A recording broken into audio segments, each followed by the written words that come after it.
Hello students, पिछले video में हम लोगों ने गति के बारे में पढ़ा था। अब उसी से आगे हम पढ़ाने चल रहे हैं। पिछले वीडियो में दूरी और विस्थापन तक पहुंचे थे। आज हम लोग पढ़ेंगे दूरी और विस्थापन में अंतर। दूरी और विस्थापन में क्या क्या अंतर है। पहला अंतर, दूरी सदिश राशि है, अदिश दूरी अदिश राशि है, विस्थापन सदिश राशि है। पहला अंतर हो गया। दूरी धनात्मक होती है, विस्थापन धनात्मक, ऋणात्मक या शून्य कुछ भी हो सकता है। दो अंतर हो गया। तीसरा अंतर, दोनों की परिभाषा लिख देते हैं। मतलब किसी गतिमान वस्तु के द्वारा तय किए गए पथ की लंबाई को दूरी कहते हैं, और विस्थापन में किसी गतिमान वस्तु के प्रारंभिक और अंतिम स्थितियों के बीच की न्यूनतम दूरी को विस्थापन कहते हैं। और चौथा अंतर है, दूरी में परिमाण होता है, दिशा नहीं होती है। विस्थापन में परिमाण और दिशा दोनों होते हैं। समझ में आ गया ना। चलो इसके बाद हम आगे पढ़ेंगे भौतिक राशि। भौतिक राशि किसे कहते हैं। इस पाठ में भौतिक राशि का जिक्र हुआ है। भौतिक राशि क्या है। ऐसी राशि जिसको हम संख्या के रूप में लिख सकते हैं और जिसका मापन कर सकते हैं, वो है भौतिक राशि। मतलब ऐसी राशि जिसको संख्या के रूप में लिखा जा सके, व्यक्त किया जा सके और जिसका मापन किया जा सके, उसे भौतिक राशि कहते हैं। जैसे उदाहरण ले लेते हैं लंबाई। लंबाई के लिए हम इंच टेप से या मीटर ले लेते हैं, नाप लेंगे, लंबाई पता चल जाएगी। ये लंबाई कितना है, मान लीजिए मार्कर है, इसकी लंबाई कितना है, नाप लेंगे, नापने पता चल जाएगी लंबाई कितना है। 10 सेंटीमीटर, 15 सेंटीमीटर, जितना भी होगा उसको बताया जा सकता है, लिखा भी जा सकता है 10 सेंटीमीटर है, 15 सेंटीमीटर है। लेकिन जैसे मान लो एक पका आम मिल जाए खाने के लिए, आम बड़ा अच्छा है, बहुत मीठा था, खा लिए, क्या उसको बता सकते हो कितना मीठा है। मतलब 1 किलो मीठा, 2 किलो मीठा या 1 लीटर मीठा, इस तरह नहीं बताया जा सकता ना। मीठा है, बहुत मीठा है, कम मीठा है, ये तो बताया जा सकता है, लेकिन कितना उसका मापन नहीं हो सकता है। इसका मतलब मिठास जो है वो भौतिक राशि नहीं है। या दूसरा उदाहरण ले लो, मिर्चा है, मिर्चा खा लो, मिर्चा खाने पर कड़वा लगेगा, तीखा लगेगा, कितना तीखा है, हाथ पैर पटकोगे, जो है सर हिलाओ डुलाओगे, लेकिन बता नहीं सकते कितना कड़वा है, कितना तीखा है। इसका मापन नहीं हो सकता है। यानी कड़वाहट की, तीखापन की माप हम नहीं कर सकते हैं, संख्या के रूप में नहीं व्यक्त कर सकते हैं, इसलिए जो है वो भौतिक राशि नहीं है। भौतिक राशि क्या है, जिसे हम संख्या के रूप में व्यक्त कर सकते हैं और जिसका मापन कर सकते हैं, वो है भौतिक राशि। भौतिक राशि को व्यक्त करने के लिए दो चीजों की आवश्यकता होती है। एक तो होता है परिमाण। भौतिक राशि को व्यक्त करने के लिए दो चीजों की आवश्यकता होता है। एक होता है क्या, परिमाण, और दूसरी चीज होती है उसका मात्रक। परिमाण और मात्रक दोनों होना चाहिए। मान लीजिए परिमाण है लेकिन मात्रक नहीं है, तब भी वो भौतिक राशि पूरी तरह से व्यक्त नहीं की गई है। जैसे मान लीजिए यहाँ से अमेरिका की दूरी बता दिया गया कितना किलोमीटर है, लेकिन अब किलोमीटर हटा दिया जाए, केवल बताया जाए 522 किलोमीटर है, 1000 किलोमीटर है, 10,000 किलोमीटर है। अब उसमें से किलोमीटर हटा दिया जाए, केवल ये बताया जाए यहाँ से अमेरिका 10,000। अब 10,000 से क्या समझ में आएगा, मीटर है, सेंटीमीटर है, किलोमीटर है, यानी हम यहाँ से अमेरिका की दूरी नहीं बता सक रहे हैं। उसको बताने के लिए उसके साथ मात्रक होना जरूरी है। जैसे मान लीजिए मार्कर है, इस मार्कर का वजन पता करना है कितना है, हम तौलने पर पता चला इसका वजन आ गया 50 ग्राम, तो अब हम 50 कह दें, मार्कर का वजन 50 बस, तो क्या यहाँ से कंफर्म हो जाएगा इसका वजन 50 ग्राम है, 50 मिलीग्राम है कि 50 किलोग्राम है, नहीं कंफर्म होगा। अच्छा, हम ग्राम लिख दें, मार्कर का वजन ग्राम है, क्या आप कंफर्म हो रहा कितना वजन है इसका, नहीं कंफर्म होगा। कंफर्म तभी होगा जब हम एक साथ में 50 ग्राम लिखेंगे, तब ये कंफर्म होगा कि मार्कर का वजन कितना है। इसलिए किसी भी भौतिक राशि को व्यक्त करने के लिए परिमाण मतलब संख्यात्मक मान और मात्रक दो चीजों की आवश्यकता होती है। बगैर दोनों चीजों के हम किसी भी भौतिक राशि को व्यक्त नहीं कर सकते हैं। चलो इसके बाद पढ़ना है आज हमें चाल। स्पीड। स्पीड चाल क्या है?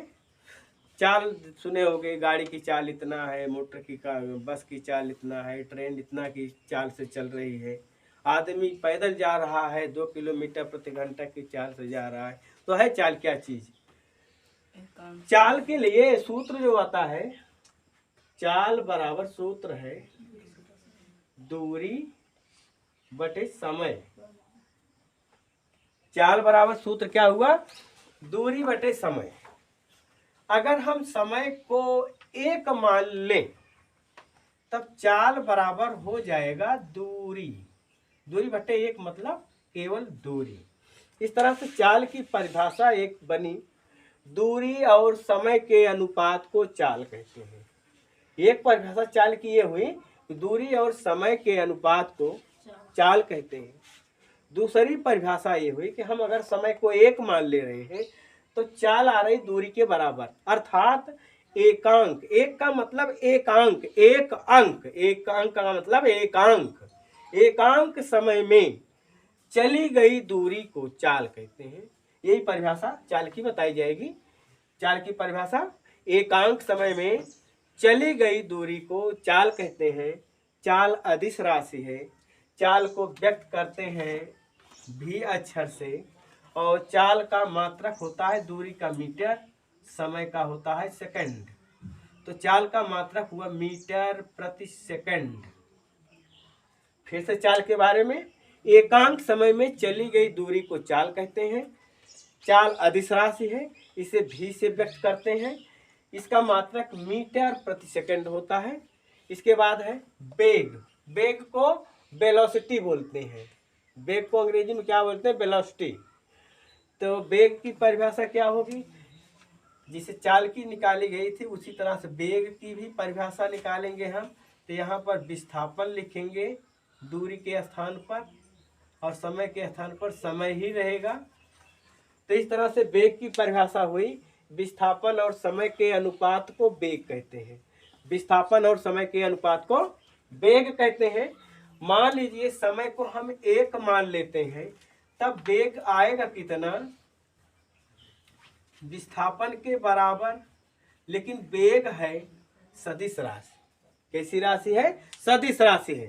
तो इसलिए यहाँ हम इसकी परिभाषा बताते समय दिशा का भी उसमें जिक्र करेंगे। तो वेग क्या होगी? वेग की परिभाषा, किसी निश्चित दिशा में अगर हम समय 1 मान लेते हैं, 1 का मतलब 1 अंक अर्थात एकांक, तब वेग की परिभाषा होगी किसी निश्चित दिशा में एकांक समय में तय किए गए विस्थापन को वेग कहते हैं। वेग सदिश राशि है, इसका मात्रक मीटर प्रति सेकंड ही होगा, और इसको भी अक्षर से व्यक्त करते हैं। इस तरह से वेग हो गया। अब चाल के प्रकार में आता है, एक तो आता है एक समान चाल, जिसके बारे में हम पिछले वीडियो में बता चुके हैं।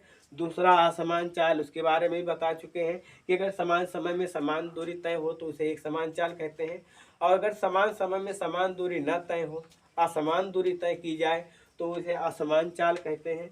उसी तरह से वेग में भी एक समान वेग, असमान वेग, मतलब किसी निश्चित दिशा में समान समय में समान विस्थापन तय किया जाए तो उसको हम कहेंगे एक समान वेग, और अगर किसी निश्चित दिशा में समान समय में असमान विस्थापन तय किया जाए तो उसे बोलेंगे असमान वेग। इसमें ज़्यादा इम्पोर्टेंट चीज़ क्या है? औसत चाल। औसत चाल क्या है? औसत चाल बराबर सूत्र होता है कुल दूरी बटे कुल समय। औसत चाल बराबर कुल दूरी बटे कुल समय। तो औसत चाल की परिभाषा क्या होगी? किसी गतिमान वस्तु द्वारा तय किए गए कुल दूरी और कुल समय के अनुपात को औसत चाल कहते हैं। किसी गतिमान वस्तु के द्वारा तय की गई कुल दूरी और लगे कुल समय के अनुपात को औसत चाल कहते हैं। ये तो औसत चाल का सूत्र हो गया। इसी तरह औसत वेग में भी यही परिभाषा चलेगी, बस थोड़ा सा विस्थापन का हम उसमें विस्थापन दूरी के साथ विस्थापन उसमें रखेंगे और दिशा बताएंगे। तो औसत वेग क्या होगा?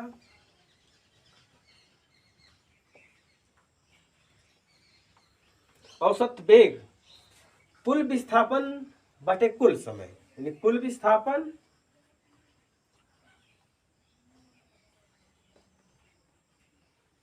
बटे कुल समय, ये होगा औसत विस्थापन। तो परिभाषा क्या होगी? किसी निश्चित दिशा में किसी गतिमान बस द्वारा तय किए गए कुल विस्थापन और लगे कुल समय के अनुपात को औसत वेग कहते हैं। आज का टॉपिक यहीं तक था। इसके आगे जो है उसको हम अगले वीडियो में बताएंगे। और वीडियो अच्छा लगा हो चैनल को सब्सक्राइब करें।